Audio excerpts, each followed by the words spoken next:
প্রথম বার্ষিক আজকের এই মাহফিল মাত্র শুরু হলো, আর শুরুটা আমিই করছি। কি কম আমাকে দিয়ে তো আলোচনা শুরু হয়েছে নাকি? মাগরিবের পর আমার এক মহব্বতের ভাই তিনি গজল গেয়েছেন, কিন্তু আলোচনা তো করেন নাই। আলোচনাটা আমাকে দিয়ে স্টার্ট হলো। জানি না আল্লাহ কি রাখছে আমাদের কপালে। তবে আল্লাহর দরবার একটাই দরখাস্ত, এই বছর শুরু হলো, আল্লাহ যেন এই জিহাদনগর যতদিন আছে মাহফিলটা যেন জারি রাখে, বলি আমিন। আরো জোরে পড়ি আমিন। আমি ভূমিকার শুরুতে একটু আয়াত পড়েছিলাম। আমার আল্লাহ 17 পারা সূরা আম্বিয়ার শেষের দিকে বলেন, ওয়ামা আরসালনাকা ইল্লা রাহমাতাল লিল আলামিন।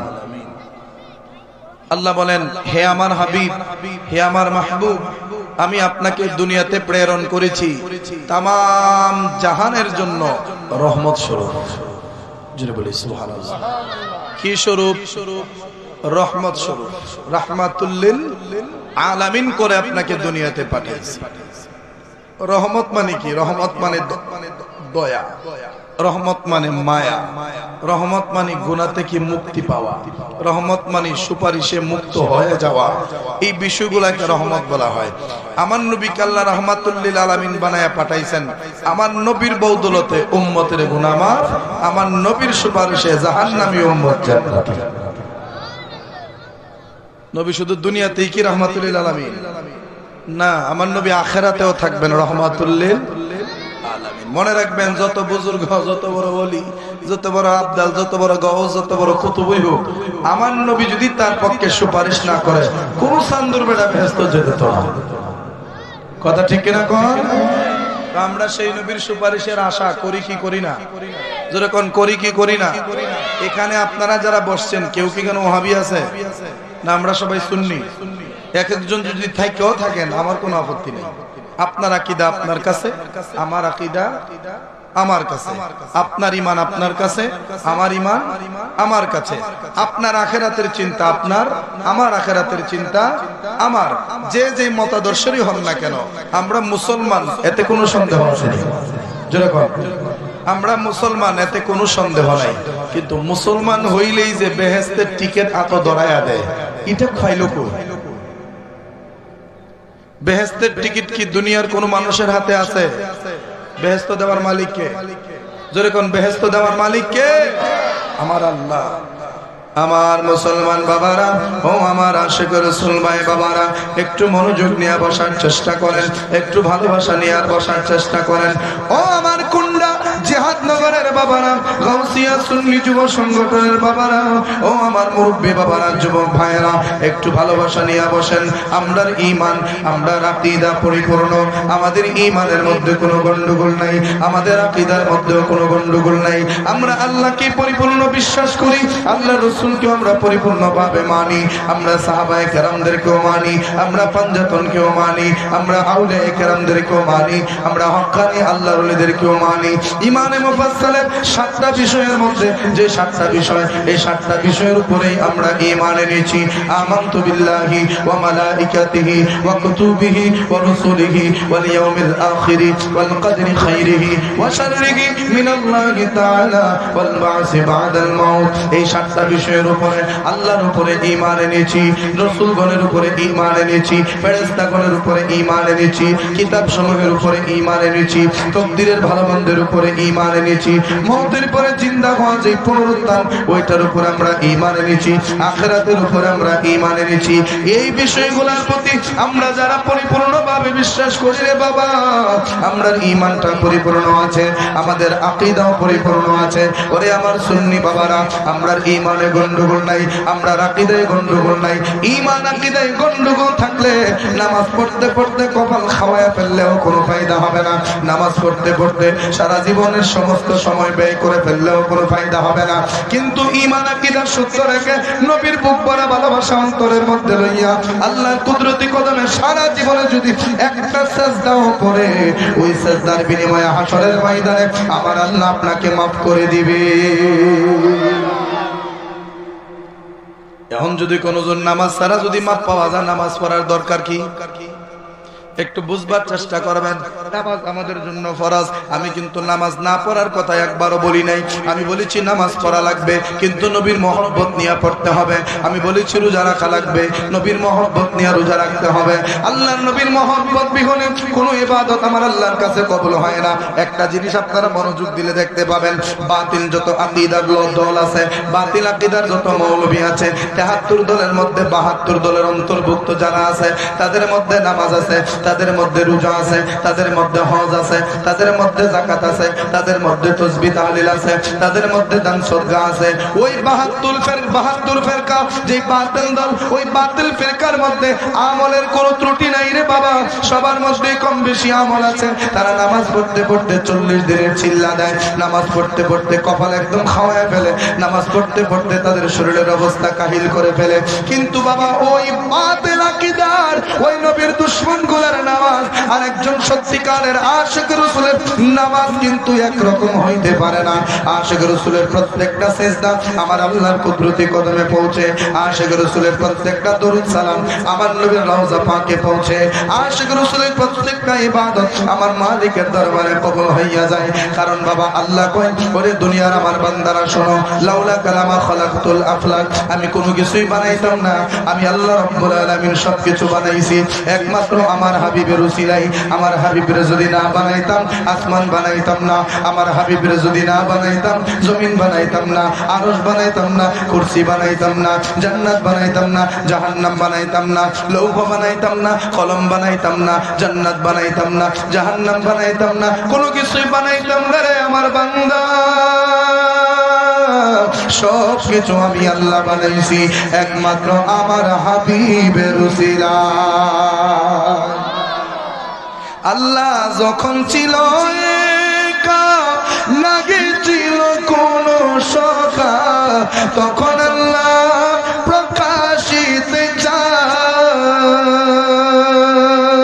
আল্লাহ হাকিকতের নূর দিয়া হাবিবের নূর করলেন পয়দা, জোশ মারিলেন এশকের দরিয়া।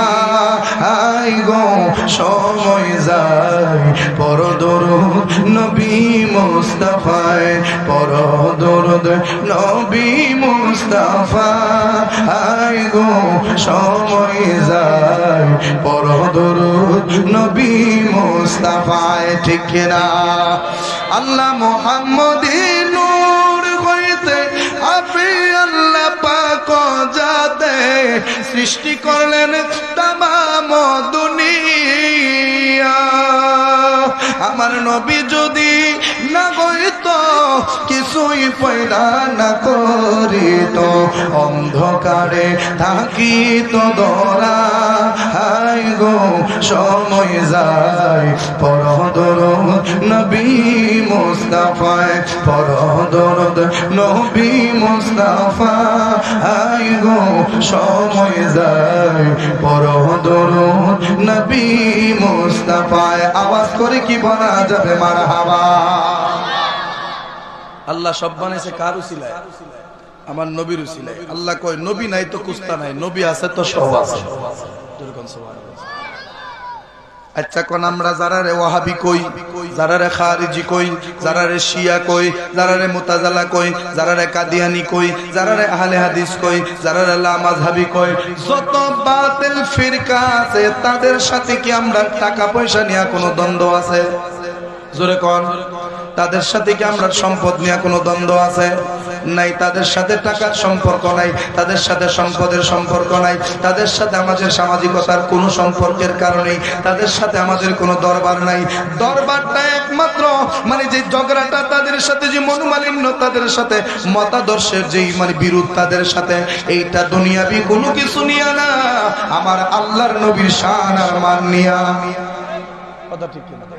শুধুমাত্র সমস্যাটা শান আর মানের সাথে। আমরা সুন্নিরা নবীর শান গাই, আমরা সুন্নিরা মাহফিলে নবীর শান গাই, নবীর শান দিয়া শুরু করি, নবীর শান দিয়া শেষ করি। কিছু মানুষ দেখা যায় নবীর শানের কোনো খোঁজ থাকে না। মুসা নবীর মুজেজা, ঈসা নবীর মুজেজা, ইব্রাহিম নবীর কাহিনী টাহিনী কইয়া আমরা নবীর কথা তার মনে থাকে না।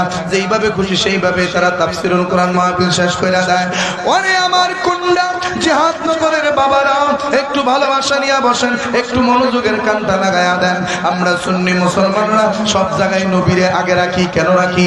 কারণ আল্লাহ করে দুনিয়ার মানুষ শোনো, আমি আদমকে বানাইলাম, আমি ঈসাকে বানাইলাম, আমি মূসাকে বানাইলাম, আমি ইব্রাহিমকে বানাইলাম, আমি হযরতে দাউদকে বানাইলাম, আমি সুলাইমানকে বানাইলাম, আমি শীশ আলাইহিস সালাতু ওয়াস সালাম, এই যে 1 লাখ মতান্তরে 2,24,000 আম্বিয়া কেরাম আমি আল্লাহ বানাইলাম। ওই সকল আম্বিয়া কেরাম গণের মধ্যে সবাই আমার বন্ধু, এতে কোনো সন্দেহ নাই। কিন্তু কাউকে আমি আল্লাহ হাবিবুল্লাহ লকব দেই নাই। আদমকে লকব দিয়েছি আদম ও সফিউল্লাহ, ইব্রাহিমকে লকব দিয়েছি ইব্রাহিম ও খলিলুল্লাহ, ইসমাঈলকে লকব দিয়েছি ইসমাঈল যাবিহুল্লাহ, ঈসাকে লকব দিয়েছি ঈসা রূহুল্লাহ। আমি রব্বুল আলামিন এইভাবে এক একজনকে এক একটা লকব দিয়েছি। কালিমুল্লাহ মানে আমি আল্লাহর জন্য দেওয়ানা, খলিলুল্লাহ মানে আমি আল্লাহর জন্য দেওয়ানা, রূহুল্লাহ মানেও আমি আল্লাহর জন্য দেওয়ানা। যদিও আল্লাহর রূহ মানে রূহুল্লাহ মানে আল্লাহর জন্য দেওয়ানা।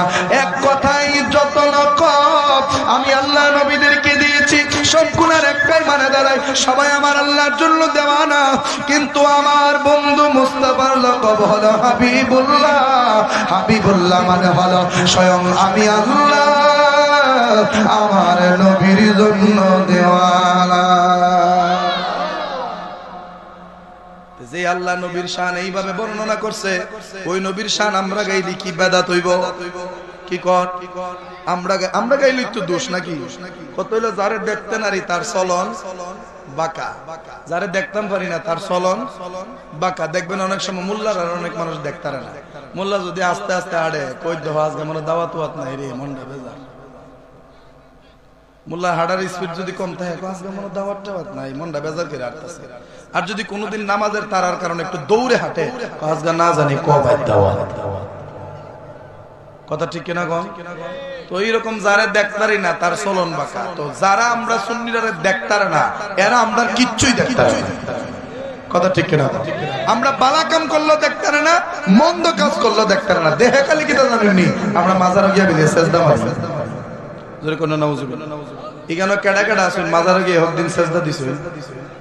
আমরা তো মাজারে সেজদা দেওয়ার জন্য যাই না, সেজদার জন্য তো জিহাদ নগর মসজিদ বানানো হয়েছে। কি হয়েছে? এখানে আল্লাহকে সিজদা দেওয়া হবে। সিজদা দেওয়ার মালিক, সিজদা পাওয়ার মালিক একমাত্র কে? আল্লাহ। আর ওলি আল্লাহদের মাজারে আমরা যাই জিয়ারতের উদ্দেশ্যে। বলি সুবহানাল্লাহ। কারণ জিয়ারত করলে কবরের কথা স্মরণ হয়, জিয়ারত করলে আখিরাতমুখী হওয়া যায়। জোরে বলি সুবহানাল্লাহ।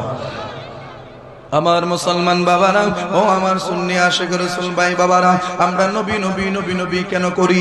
কারণ আমার দয়াল নবী রাহমাতুল লিল আলামিনকে যদি আপনি আর আমি সন্তুষ্ট করতে পারি, আমার নবীকে যদি আপনি সন্তুষ্ট করতে পারেন, আমার নবীকে যদি আমি সন্তুষ্ট করতে পারি, আমাদের দুনিয়াতে কোনো ভয় নাই রে বাবা, আমরা আখিরাতেও কোনো ভয় নাই। ইহ জগৎ পর জগতে আমাদের কোনো ভয় থাকবে না, আমাদের কোনো চিন্তা থাকবে না। নবীর ভালোবাসার বিনিময়ে আমার আল্লাহ তাআলা আমাদেরকে জান্নাত দান করবেন বলি ইনশাআল্লাহ।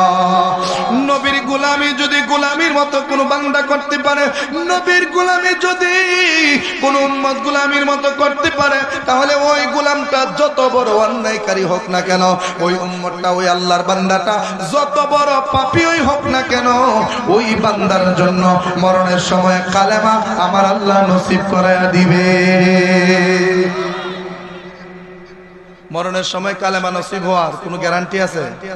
নাই। কিন্তু নবীর গোলামিতে যদি যাররা পরিমাণ আপনার ভিতরে কোনো কমতি না থাকে, মানে নবীর ভালোবাসা, নবীর মহব্বত, নবীর ইত্তেবা, নবীর অনুসরণ, এইগুলোর মধ্যে আপনার ভিতরে যদি কোনো কমতি না থাকে, খোদার কসম মরণের সময় নবী নিজে আইসা আপনার কালেমা পড়াইবেন।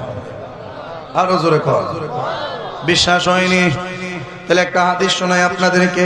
আমার দয়াল নবী রাহমাতুল লিল আলামিনের অনেকগুলা খাদেম ছিল, আমার নবীর খেদমতগার অনেক মানুষ ছিল। এর মধ্যে একজন ছিল হযরত আনাস ইবনে মালিক রাদিয়াল্লাহু তাআলা। এই রকম অসংখ্য খাদেম ছিল যারা আমার নবীর খেদমত করত। কিন্তু ওই খাদেমগুলোর মধ্যে একজন খাদেম ছিল ইহুদি, ইহুদির ছেলে, কিন্তু সে মুসলমান নয়। ইহুদি ছেলে আমার নবীর গোলামি করত, আমার নবীর খাদেমগিরি করত।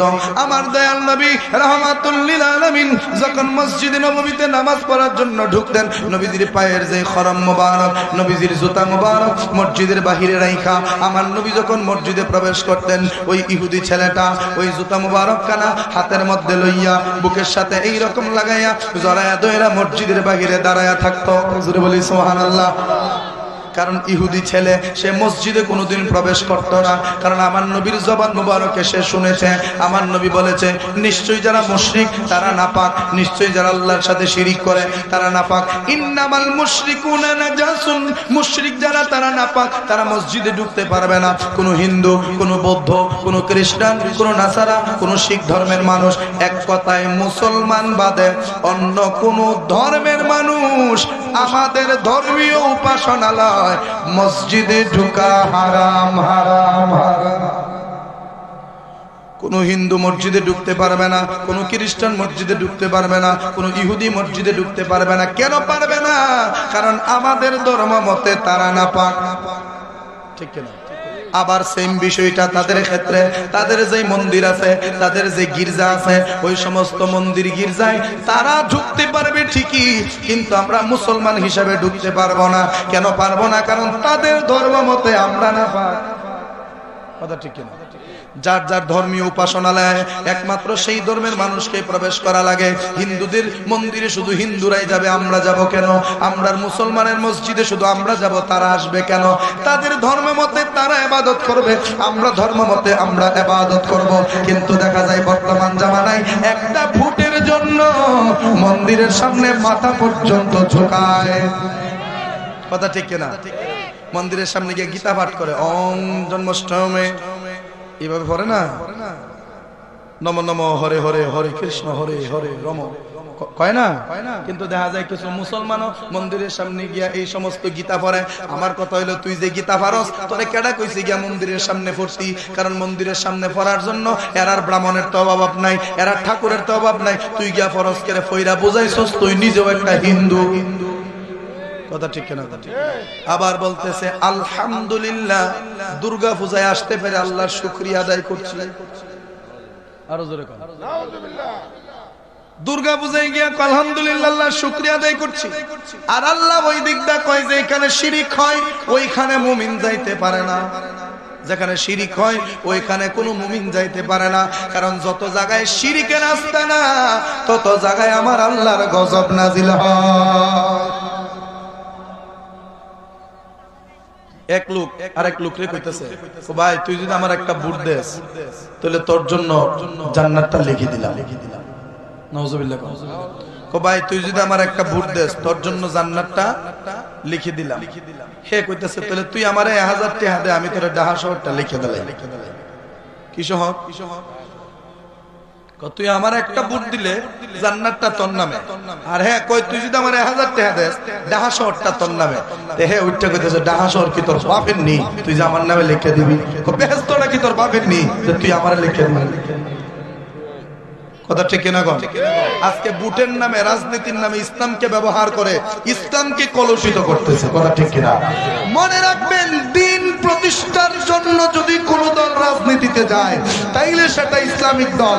আর যদি দিন প্রতিষ্ঠা ব্যতীত শুধু ক্ষমতার জন্য সে রাজনীতিতে যায়, সে যেই দলের অন্তর্ভুক্ত হোক না কেন, সে একটা রাজনৈতিক দল, ইসলামী কোন দল না।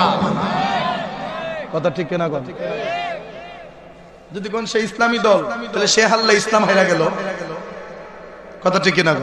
সে হারলে ইসলাম হেরে গেল, তো তার সাথে কি ইসলামের সম্পর্ক আছে? সে তো ক্ষমতার জন্য যাচ্ছে। আমার কথা হইলো, সামনে 12 তারিখ নির্বাচন, কে কারে ভোট দিবেন এটা কিন্তু আপনার মনের ভিতরে আছে, আছে না নাই? মনেরটা মনে লইয়া বয়া থাকেন। আমারেও কোন লাগতো না, শাস্ত্র লোকের সামনে কয়েন না। কথা ঠিক কিনা?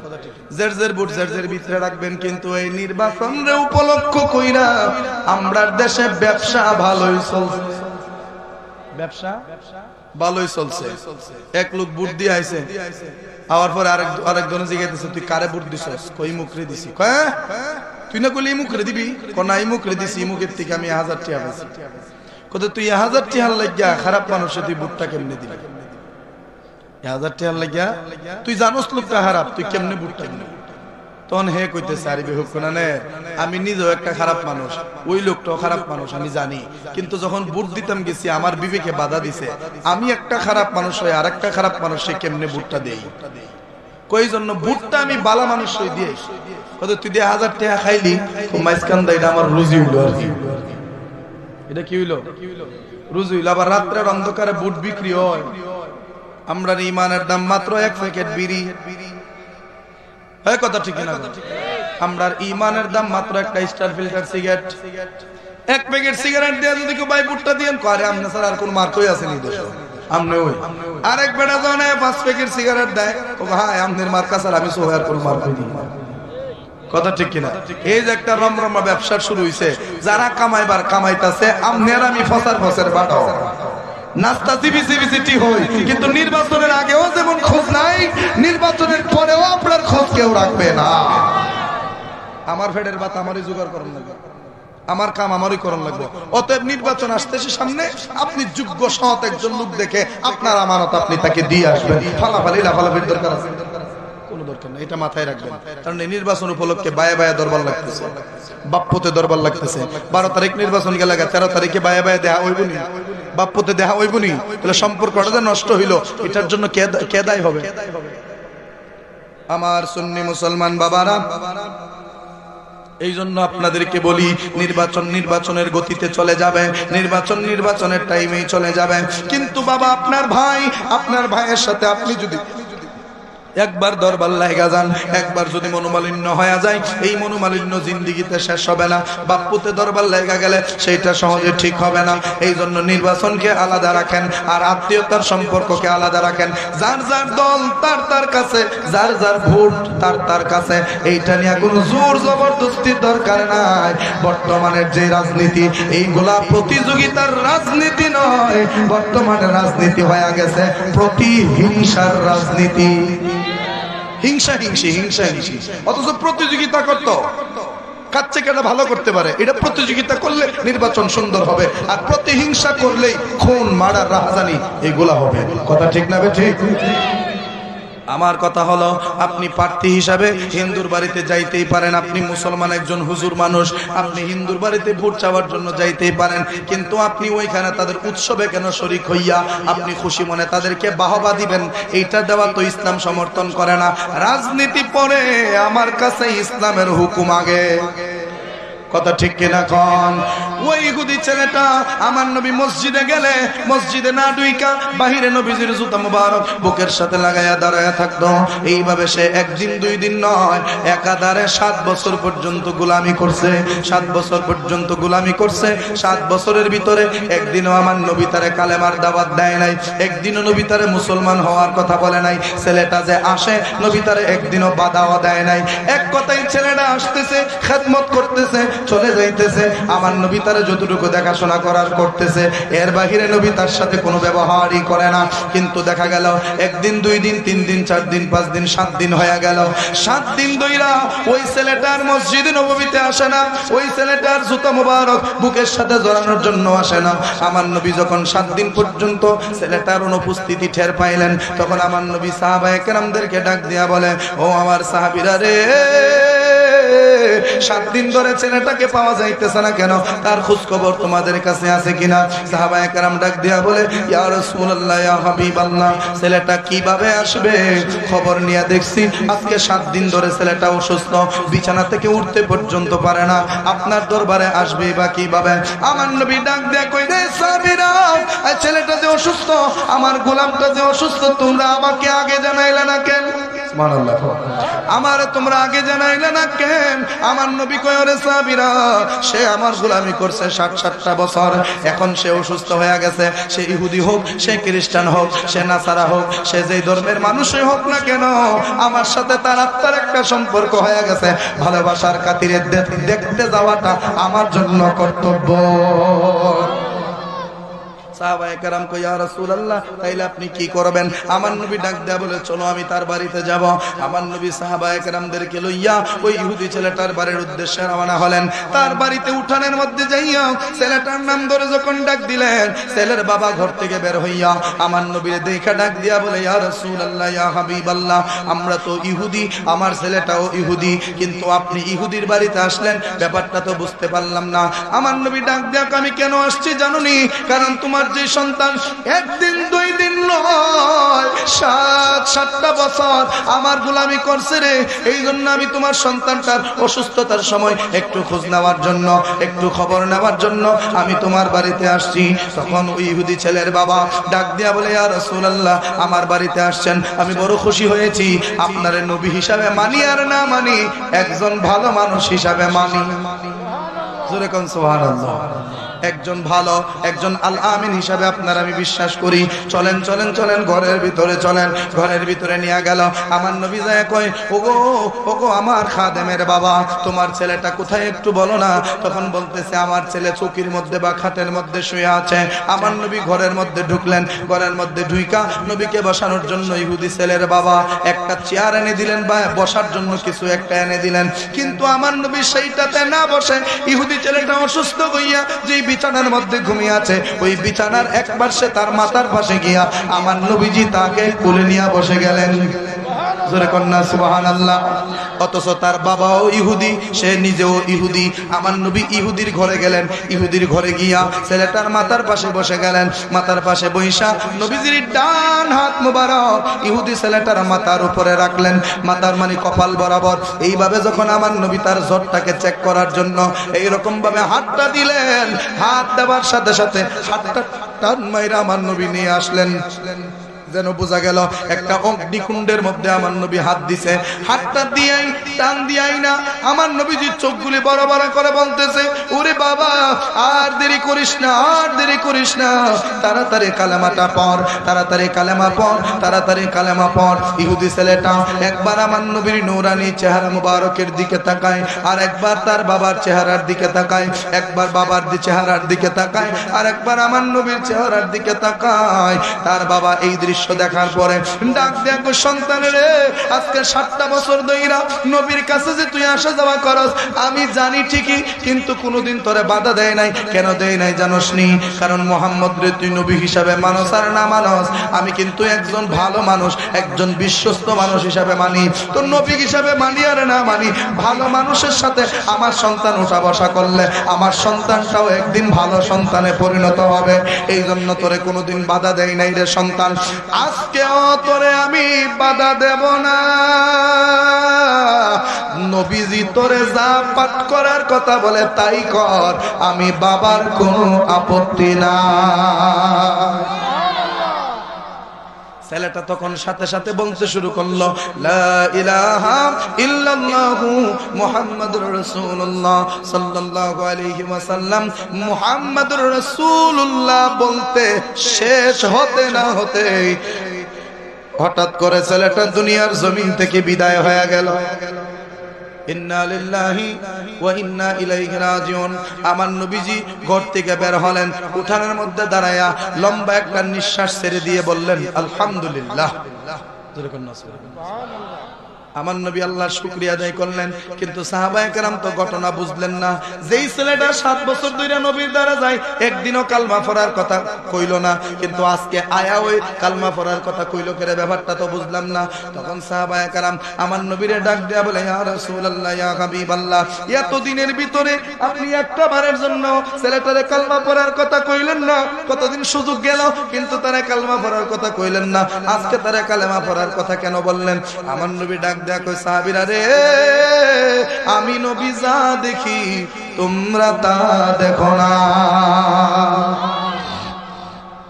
আমি যা দেখি তোমরা তা দেখো না। আমি যখন ঘরের ভিতরে আসলাম, ঘরের ভিতরে আয়েশা ওই দেখি রে, আমি আসার আগে আজরাইল আয়েশা বৈশা রইছে। জোরে কন্না সুবহানাল্লাহ। আমি যখন আজরাইলের উপস্থিতি টের পাইলাম, আমি আজরাইল দেখলাম আজরাইল তুমি এই মুহূর্তে এই ঘরে কি? আজরাইল ডাক দেখে ইয়া রাসূলুল্লাহ, এই যে সন্তানটা অসুস্থ হয়ে বিছনাত পড়ে রইছে তার হায়াত শেষ, তার নিতাম আসি। কত নিলা না কেন?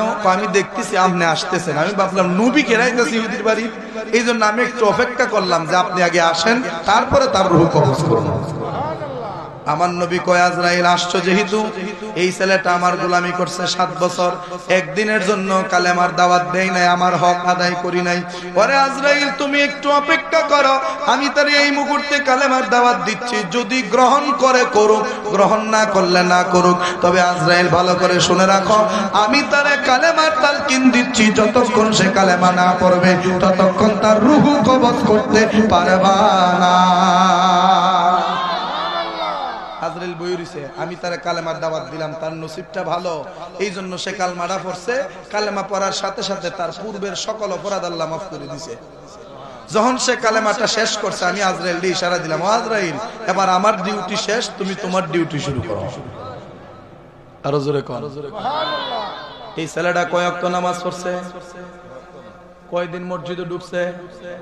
একদিনও না। কোন ইবাদতের দিকে এই ছেলেটা ছিল না, কেন না সে বিধর্মী ছিল। কি ছিল? একটা বিধর্মী ছেলে নবীর খেদমতের বিনিময়ে মরণের সময় নবীর কাছে পায়। সুবহানাল্লাহ। আমরা তো মুসলমান, আমরা নবীর মহব্বত ওয়ালা মুসলমান, আমরা নবীকে ভালোবাসি, আমরা নবীকে মহব্বত করি। আমরা যদি আমার নবীর ইত্তেবা অনুসরণ ঠিকঠাক ভাবে করতে পারি, আমার নবী মরণের সময় আইসা আমরা রে কালেমা পড়াইতে পারে কি পারে না?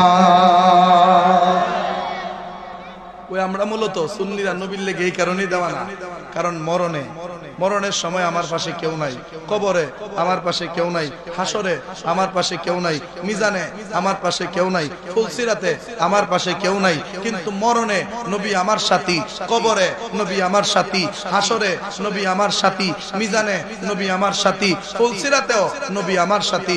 আওয়াজ করে কোন মারহাবা। তাহলে আমার নবী যিনি আমার সব গাঠের সাথী, আমি কি ওনার গান গামো না এর বাপের গান গামো? আমি তো নবীর শানই গামো, কথা ঠিক কিনা কর? আমি তো দুনিয়ার কারো শান গাওয়ার দরকার না, আমি নবীর শান গাইমো, কারণ যিনি আমার ইহপর উভয় জগতের সাথী। জোরে বলি সুবহানাল্লাহ। একটু জোরে শুনে পড়েন আল্লাহুম্মা সাল্লি। এই মাইক দিয়া আর আধা ঘন্টা ওয়াজ করলে জান তোলাই চলে যাবে। আদনা বিয়ানা মাওলানা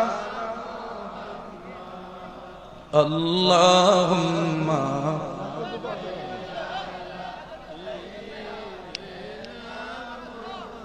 মাদগো আমরার দয়াল নবীজি দেখা কি গো দিবেন না, ও গো আমরার